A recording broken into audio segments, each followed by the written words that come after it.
Hello dear students, surrender welcome to Civil Centric and my name is Shahnawaz Ahmed. और आज हम लोग अपने नेक्स्ट लेक्चर में फर्दर आगे की तरफ बढ़ेंगे।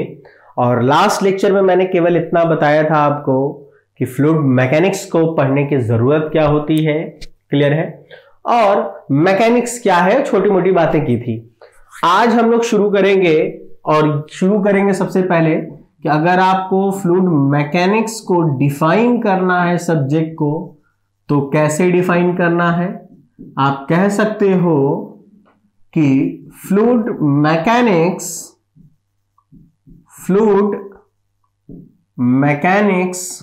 Is defined as the branch of science which deals with the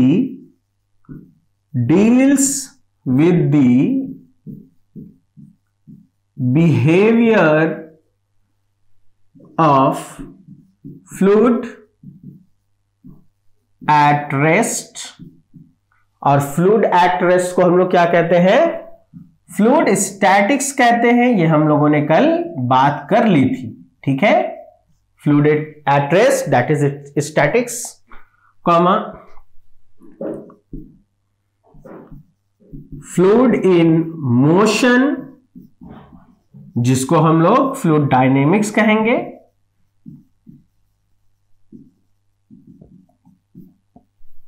and the interaction of fluid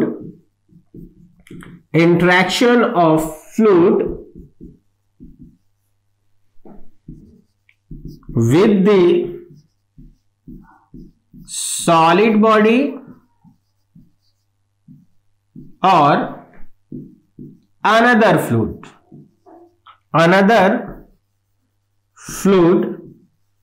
at the boundaries, ठीक है।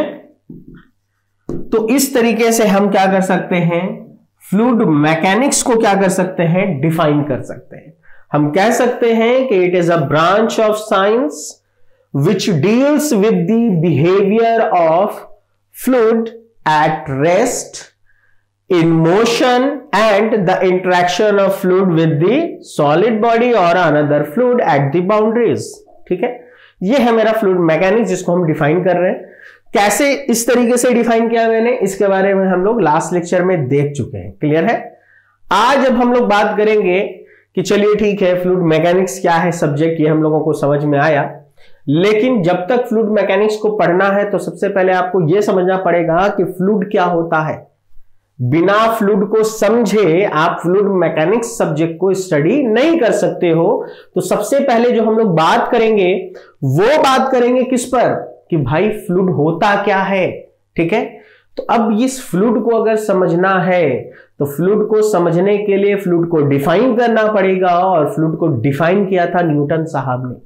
तो न्यूटन साहब ने फ्लूइड को डिफाइन करने के लिए एक एक्सपेरिमेंट किया था, न्यूटन्स एक्सपेरिमेंट करके दिखाया था। और उसके बाद उन्होंने इस फ्लूइड शब्द को क्या किया, डिफाइन करके दिखाया कि देखिए ये क्या होता है, क्लियर है। तो अभी हम लोग सबसे पहले फ्लूइड को डिफाइन करने से पहले क्या करेंगे, न्यूटन्स एक्सपेरिमेंट को स्टडी करेंगे, ठीक है।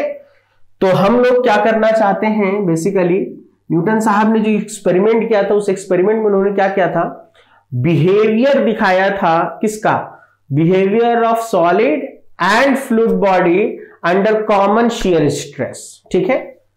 तो हेडिंग दे सकते हैं हम लोग कि हम लोग देखना चाहते हैं बिहेवियर ऑफ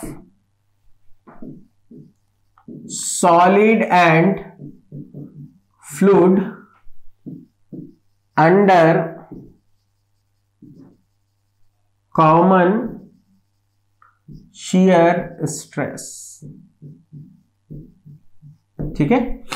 इसके लिए जो उन्होंने एक्सपेरिमेंट किया, तो उन्होंने क्या किया, न्यूटन साहब ने पहले तो सॉलिड बॉडी ली, फिर फ्लूइड बॉडी ली, और दोनों पर सेम एक्सपेरिमेंट करके दोनों के बिहेवियर में फर्क को बताया। क्योंकि देखो दोनों में कुछ फर्क होगा, तभी तो सॉलिड अलग रखा गया, फ्लूइड को कहां रखा गया, अलग रखा गया। ठीक है, तो सबसे पहले उन्होंने क्या किया, उन्होंने एक सॉलिड बॉडी को लिया और उस सॉलिड बॉडी को क्या किया, इस तरीके से दो पैरेलल प्लेट्स के बीच में फिट कर दिया। ठीक है, और इस सॉलिड बॉडी को उन्होंने क्या किया, दो पैरेलल फिक्स प्लेट के बीच में फिट कर दिया इस तरीके से।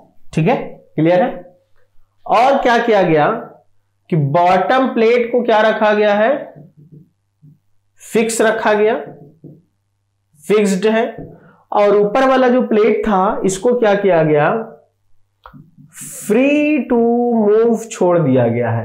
ठीक है, मतलब क्या है, कुछ इस तरीके से है, देखिए कि ये एक पैरेलल प्लेट है, ये एक दूसरा पैरेलल प्लेट है, और इन दोनों के बीच में एक सॉलिड बॉडी को रख दिया, बॉटम प्लेट के साथ इसको फिक्स कर दिया, ऊपर वाला बॉडी प्लेट जो था उसको फ्री टू मूव रखा है। ठीक है, दैट इज की फ्री टू मूव रखा, और हमने क्या किया, इस वाले को एक कांस्टेंट v मीटर पर सेकंड से क्या किया, मूव कराने की कोशिश की हमने। अब देखो ये बॉडी कौन सी बॉडी है, ये आपको है सॉलिड। अब देखिए क्या हुआ, सॉलिड का बिहेवियर अगर आप देखोगे तो आपको पता चलेगा, सपोज दैट मान लीजिए एक मेटालिक बार है, सपोज दैट। ठीक है, हमने क्या किया, इस सॉलिड बॉडी पर दोनों तरफ से इस तरीके से टेंशन लगाना शुरू किया, इधर भी खींचना शुरू किया। ये बताइए क्या हम इसके ऊपर सपोज दैट 1 न्यूटन का फोर्स लगा रहे हैं तो क्या इसमें डिफॉर्मेशन होगा? देखो ये डिफॉर्मेशन हो भी सकता है, नहीं भी हो सकता है। अगर मेरा फोर्स इसके इंटरनल रेसिस्टेंस से क्या होगा, ज्यादा होगा तो इसमें डिफॉर्मेशन आ जाएगा। लेकिन अगर मेरा लगाया हुआ फोर्स इसके इंटरनल रेसिस्टेंट फोर्स से क्या था, कम था, तो इसमें कभी भी डिफॉर्मेशन नहीं दिखेगा। यहां भी वही चीज था।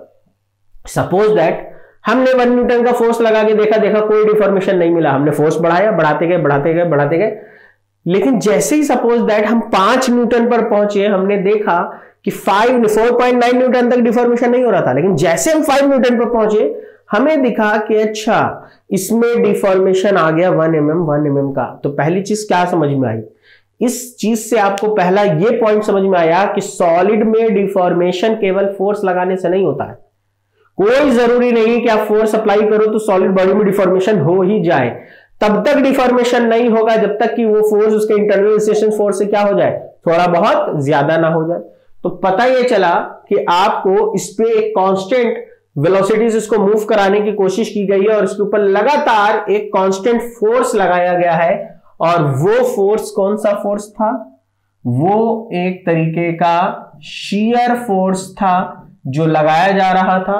और जैसे ही एक सर्टेन लिमिट पर पहुंचे तो उन्होंने देखा कि क्या हुआ कि भाई अगर ये 4 कॉर्नर्स थे, अगर इनका नाम हम दे दें, ये कॉर्नर ए है, ये बी है, ये सी है, ये डी है, 4 कॉर्नर थे। तो उन्होंने देखा कि बॉटम वाला तो फिक्स था, ऊपर वाले पे हम फोर्स लगा रहे हैं, तो ये जो फोर्स लगेगा वो कौन सा फोर्स होगा, वो टेंजेंशियल फोर्स होगा। ऐसे है ना, टेंजेंशियल फोर्स लग रहा है।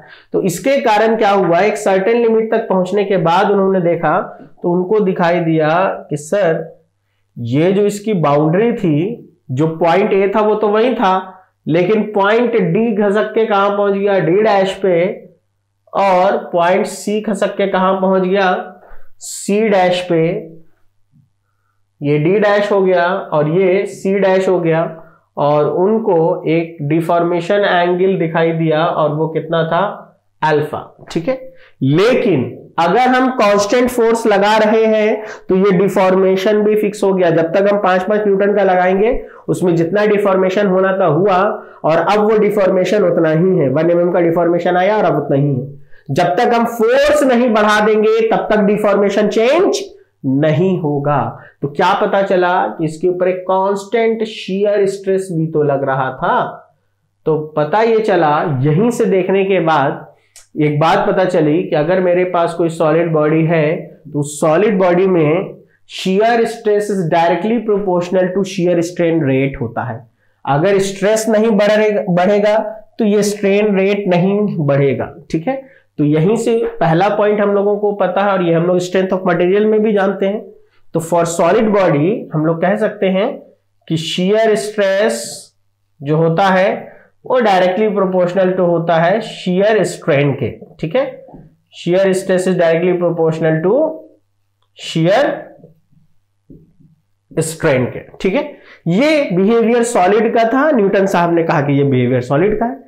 अब यही सेम एक्सपेरिमेंट किया उन्होंने किसके लिए, एक फ्लूइड को लेकर के, और उस पर बिहेवियर देखा तो दोनों में बहुत फर्क आया, और उसी पर हम लोग बात करेंगे, ठीक है। अब क्या किया उन्होंने कि सेम चीज किया आपको कि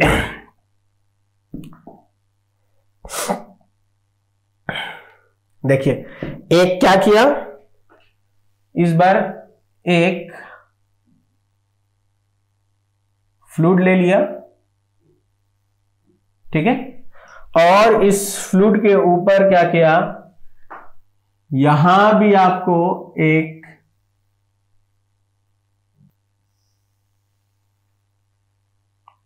पैरेलल प्लेट एकदम वैसा ही लिया गया, ठीक है। बॉटम वाला प्लेट फिर से क्या रखा गया है, ये फिक्स्ड है, और ऊपर वाला क्या है, ये आपका फ्री टू मूव है, ठीक है। सेम चीज, इस वाले कॉर्नर का नाम ए है, ये बी है, ये सी है, ये डी है, और इस बार इसके बीच में क्या है, ये कोई फ्लूइड है, मोल्टेन रबर है सपोज दैट, ठीक है। और इस बार क्या किया गया, सेम वही फंडा किया गया कि इसके ऊपर एक कांस्टेंट क्या लगाया गया है, कांस्टेंट शियर फोर्स अप्लाई किया गया। अब देखो, सॉलिड में एंड फ्लूइड में जो बेसिक बिहेवियर डिफरेंस दिखा, वो सबसे पहला क्या था कि आप एक चीज गौर करना, सॉलिड में एक लिमिट के बाद डिफॉर्मेशन स्टार्ट हुआ था, ठीक है। लेकिन फ्लूइड के साथ क्या है कि अगर कोई फ्लूइड रेस्ट में है, सपोज दैट जैसे ग्लास में पानी भर दिया हमने, ठीक है, हम जैसे जैसे ग्लास को घुमाते जाते हैं, ग्लास के ऊपर क्या होता है, उसका वेट इधर एक्ट करेगा। देखो ये ग्लास है मान लो, ठीक है, हम इस ग्लास को जैसे टिल्ट करेंगे, इसके ऊपर क्या होगा, एक कंपोनेंट इधर जाता है और एक कंपोनेंट उसका डाउनवर्ड आता है, ठीक है। तो डाउनवर्ड वाला तो ग्लास बैलेंस कर लेगा, लेकिन जो कंपोनेंट उसके फ्री सरफेस से क्या होता है, टेंजेंशियल होता है, वो फोर्स जो होता है उसको फ्लो कराने लग जाता है। या ये समझो, एक ग्लास दिया, पूरा पानी भर दीजिए, आप जरा सा उसके ऊपर फूकिए, एकदम बिल्कुल बराबर एकदम ऊपर तक भर देना, और जरा सा तुम फूक के देखना, तुम देखोगे पानी छलक के बाहर आ जाएगा। मतलब क्या है, मतलब ये है कि फ्लूइड में शियर फोर्स हम चाहे कितना भी छोटा क्यों ना अप्लाई कर दें, उसके ऊपर डिफॉर्मेशन क्या होगा, आएगा, पहली चीज, ठीक है। दूसरी चीज, जैसे ग्लास था, उसमें पानी था, हमने ऐसे ग्लास को उल्टा करके गिरा दिया, देखो वो फोर्स कौन सा है, ग्रेविटेशनल फोर्स से वो फ्लूइड गिर रहा है नीचे, ठीक है। हम फोर्स नहीं बदल रहे हैं। तो आपने क्या किया, उसको देखा कि अच्छा जमीन पर गिरा है, आपने देखा कि अच्छा 10 बजे यहां पे 10:05 पर देखा आपने, तो आपने देखा फ्लूइड थोड़ा आगे फ्लो कर गया है। 10 सेकंड पे देखा तो फ्लूइड और आगे फ्लो कर गया, 15 सेकंड पे देखा तो फ्लूइड और आगे फ्लो कर गया, जबकि हम फोर्स चेंज नहीं कर रहे हैं। मतलब क्या समझ में आया, मतलब इन्होंने कहा कि देखिए एक बेसिक बिहेवियर डिफरेंस जो था वो ये था कि अगर हम लोग एक कांस्टेंट फोर्स अप्लाई करते हैं किसके ऊपर, एक फ्लूइड बॉडी पर, तो उसमें टाइम के साथ लगातार डिफॉर्मेशन बढ़ता चला जाएगा, ठीक है। हम फोर्स नहीं बदलेंगे, लेकिन डिफॉर्मेशन क्या होता जाएगा, बढ़ता चला जाएगा। तो यहीं से पता चला कि ये डी डैश हुआ, टी 0 पर था, यहां पर टी 1 पर यहां पहुंचा है,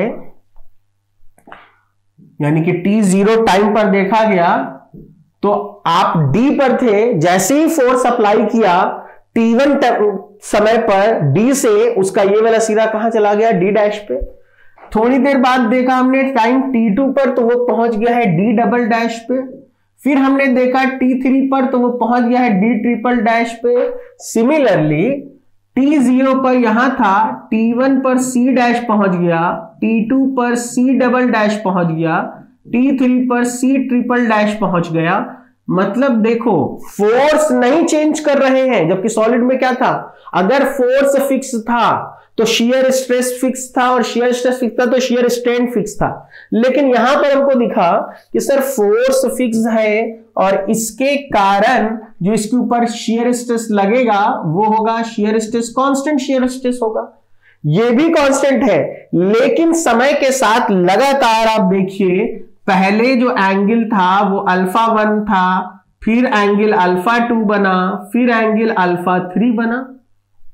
यानी कि समय के साथ एंगल जो है ये बदलता जा रहा है, या ये कहिए कि डिफॉर्मेशन चेंज होता चला जा रहा है। तो इसी बिहेवियर को देखने के बाद न्यूटन साहब ने कहा इसका मतलब ये है, याद रखने के लिए, कि फ्लूइड में शियर स्ट्रेस जो होता है, शियर स्ट्रेस जो होता है वो डायरेक्टली प्रोपोर्शनल होता है किसके? शियर स्ट्रेन रेट के, ठीक है। या फिर इसी को हम लोग कहेंगे एंगुलर डिफॉर्मेशन रेट या डिफॉर्मेशन रेट, ठीक है। जो कहना चाहो वो कह सकते हो, डिफॉर्मेशन रेट के। तो ये एक्सपेरिमेंट करने के बाद न्यूटन साहब ने ये दो बेसिक डिफरेंस बताया फ्लूइड में एंड सॉलिड में, और कहा कि फ्लूइड में shear stress is directly proportional to shear strain rate होता है या डिफॉर्मेशन रेट होता है, जबकि सॉलिड में shear stress is directly proportional to shear stress होता है। वहां पर एक लिमिट के बाद डिफॉर्मेशन आया था, यहां पर कोई लिमिट नहीं है, तुम कितना छोटा भी शियर स्ट्रेस क्यों ना अप्लाई कर दो, अगर फ्लूइड रेस्ट में था तो उसमें डिफॉर्मेशन आएगा। इसका क्या मतलब है? देखो सॉलिड में मैंने बोला था कि एक लिमिट के बाद डिफॉर्मेशन है, क्योंकि सॉलिड के पास इंटरनल रेसिस्टेंस है, वो उसको रोकेगा, उसको रेसिस्ट करेगा। लेकिन यहां पर क्या समझ में आया?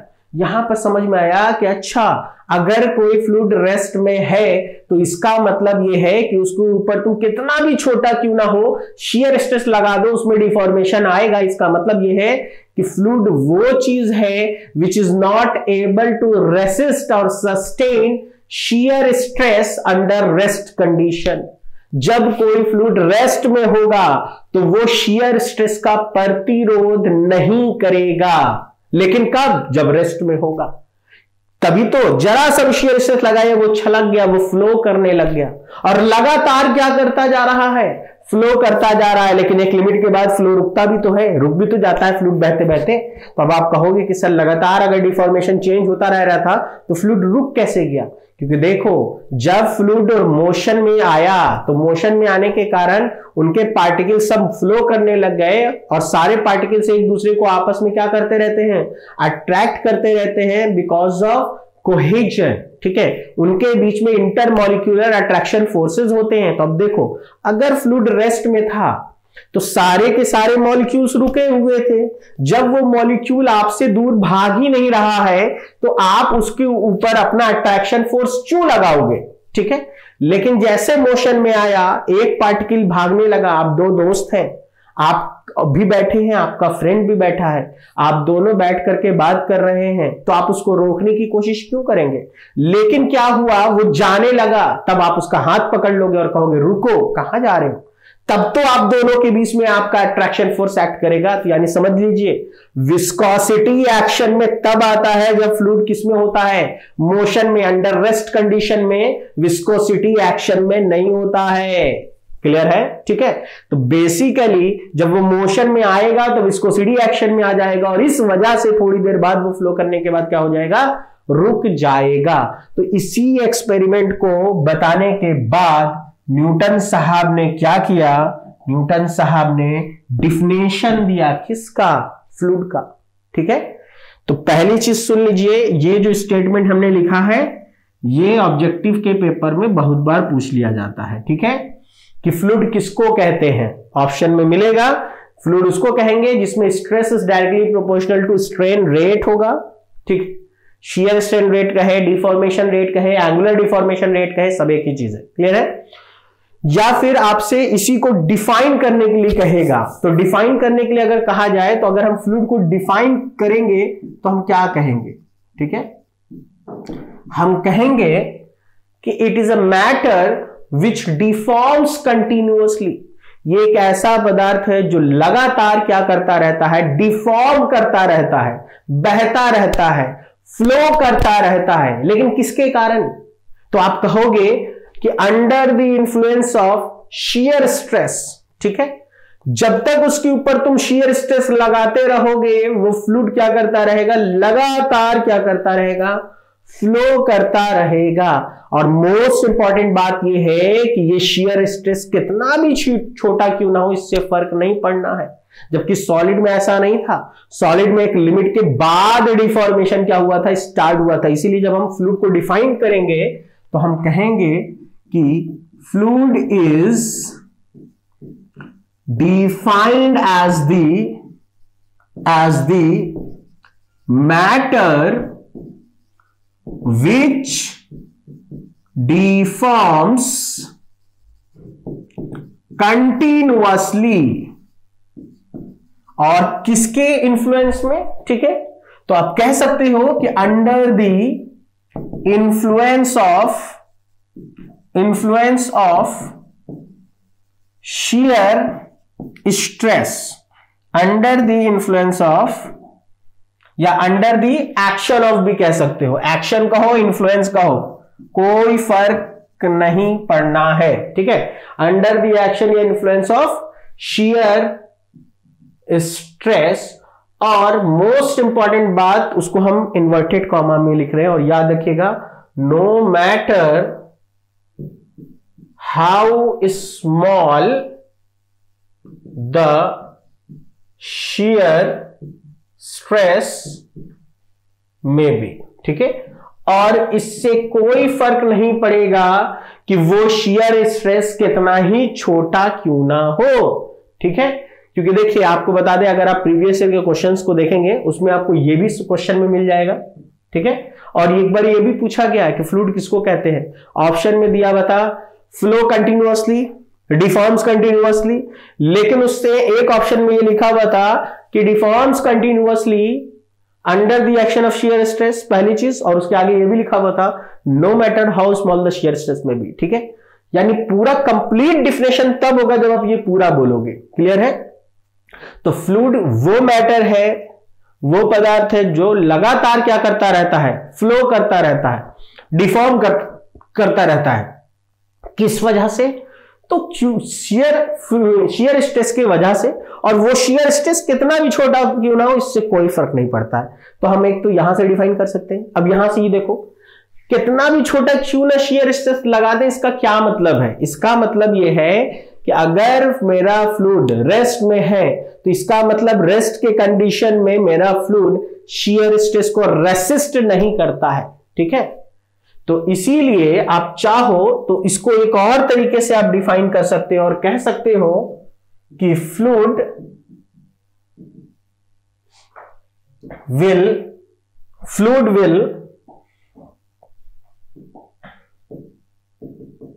नॉट रेसिस्ट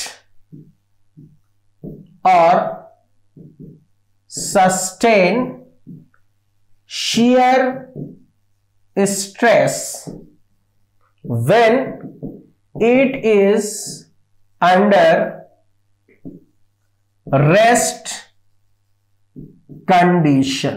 ठीक है, तो कहने का मतलब यह हुआ कि आपसे, लेकिन ध्यान से इसमें आपको हमने जो कुछ भी बताया उसमें एक चीज ध्यान देना, यह बात बहुत जरूरी है कि आपका फ्लूइड किस कंडीशन में होना चाहिए। जब तक फ्लूइड रेस्ट में है तभी तक वो किसको रेसिस्ट नहीं करेगा, तभी तक वो शियर स्ट्रेस को रेसिस्ट नहीं करेगा। ठीक है, फ्लूइड विल नॉट रेसिस्ट और sustain shear stress when it is under rest condition. जब तक रेस्ट में तब तक रेसिस्ट नहीं कर रहा, तुमने थोड़ा सा भी शियर लगाया वो डिफॉर्म कर गया। ठीक है, लेकिन जैसे डिफॉर्मेशन आ गया वो मोशन में आया, और मोशन में आने के बाद उसके पास क्या होगा, उसके पास एक खास तरीके की प्रॉपर्टी है जिस प्रॉपर्टी का नाम है विस्कोसिटी। वो एक्शन में आएगी, और वो एक्शन में आएगी तो वो उसको क्या करेगा, फ्लो करने से अब उसको क्या करेगा, रोकेगा। ठीक है, क्लियर है? चलिए अब नेक्स्ट पॉइंट इसी में अगर हम लोग बात करें तो देखिए नेक्स्ट पॉइंट क्या है, ये जो लगातार बहते रहने की जो उसकी टेंडेंसी है उसको हम लोग क्या कहते हैं, उसको हम लोग कहते हैं फ्लूइडिटी। ठीक है, तो हम कह सकते हैं tendency of continuous deformation of fluid is known as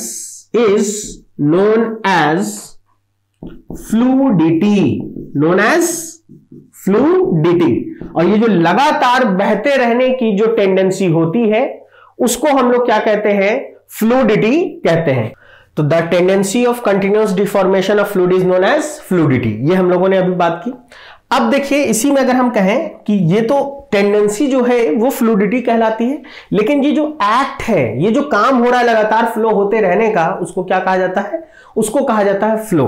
ठीक है, तो हम इसी में लिख सकते हैं and the act of continuous flow is called, and the act of continuous flow is called flow of fluid। ठीक है, क्लियर है।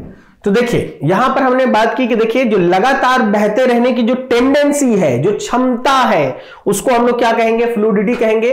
और ये जो लगातार बह रहा है और ये जो दिख रहा है, ये जो एक्ट हो रहा है, उसको हम लोग क्या कहते हैं, this is called flow of fluid कहते हैं। ठीक है, अब यहीं से देखिए लगातार बहते रहने की क्षमता की बात कर रहे हैं, दैट इज की फ्लूइडिटी की बात कर रहे हैं। तो अगर मान लीजिए अगर मेरे पास कोई फ्लूइड है और उसकी विस्कोसिटी को आप क्या कर रहे हो, इंक्रीज कर रहे हो। विस्कोसिटी इंक्रीज करने का क्या मतलब है, मतलब यह है कि उनके बीच में जो फ्लो हो रहा है उसको आप रेसिस्ट कर रहे हो, उसका रेसिस्टेंस बढ़ा रहे हो। तो इसी से आप कह सकते हो कि इसका मतलब यह हुआ कि ये जो फ्लूइडिटी है ये इनवर्सली प्रोपोर्शनल होती है किसके, विस्कोसिटी के। क्योंकि अगर आपने विस्कोसिटी को बढ़ाया होगा तो फ्लूइड को फ्लो करने की जो टेंडेंसी होगी वो घट जाएगी, क्योंकि फ्लो करने में जो रेसिस्टेंस है वो क्या हो जाएगा, बढ़ जाएगा।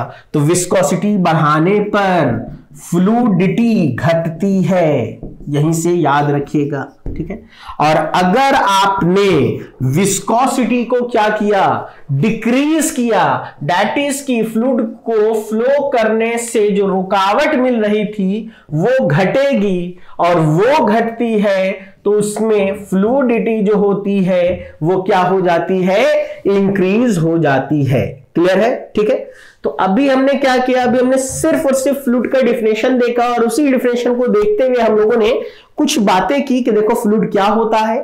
फ्लूइड एक ऐसा मैटर है जो लगातार क्या करता रहेगा, डिफॉर्म करता रहेगा under the action of shear stress, and no matter how small the shear stress में भी, कितना भी छोटा क्यों ना शियर स्ट्रेस लगा दो, वो लगातार क्या करता रहेगा, डिफॉर्म करता रहेगा। और इसका मतलब यह है कि फ्लूइड जब रेस्ट में है तो वो शियर स्ट्रेस को रेसिस्ट नहीं कर सकता है, इसीलिए वो लगातार क्या करता है, डिफॉर्म करता है। ठीक है, क्लियर।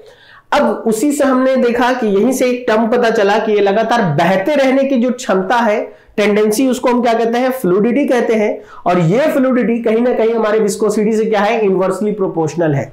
हम लोग विस्कोसिटी प्रॉपर्ली एक अलग से टॉपिक पढ़ेंगे, बट फिलहाल यहां पर हम लोग इतना तो सब लोग जानते हैं कि विस्कोसिटी जो होती है सर, वो फ्लो करने से रेसिस्ट करता है।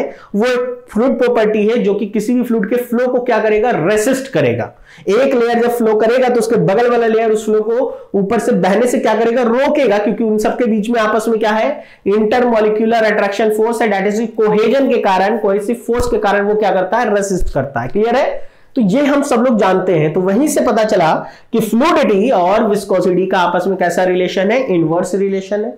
और आपको यहीं पर एक छोटी सी बात और बता दे, ये जो फ्लूइड शब्द है ना, ये जो फ्लूइड शब्द है, इस फ्लूइड शब्द को कहां से बनाया गया है, तो देखिए आपको बता देते हैं हम यहीं पे कि जो फ्लूइड शब्द है वो बना है किससे, फ्लोएम से। ठीक है, तो अगर कोई पूछे, वैसे जनरली ये सब पूछा उछा नहीं जाता है, बेसिकली फ्लूइड शब्द जो है ना वो एक ग्रीक वर्ड फ्लोएम से बना है। ठीक है, जिसका मतलब होता है टू फ्लो, वो चीज जो लगातार फ्लो करती रहती है उसको हम लोग क्या कहते हैं, ग्रीक शब्द में उसको कहा जाता है फ्लोएम। तो आप कह सकते हो कि the word fluid is made from phloem. ठीक है, क्लियर है।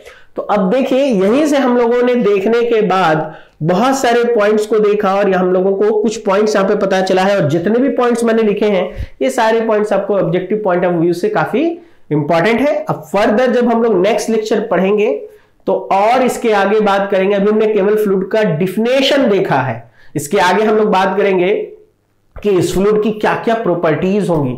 देखो जब तक तुम किसी चीज को प्रॉपरली जान नहीं जाते हो उस पर स्टडी करना बहुत मुश्किल है।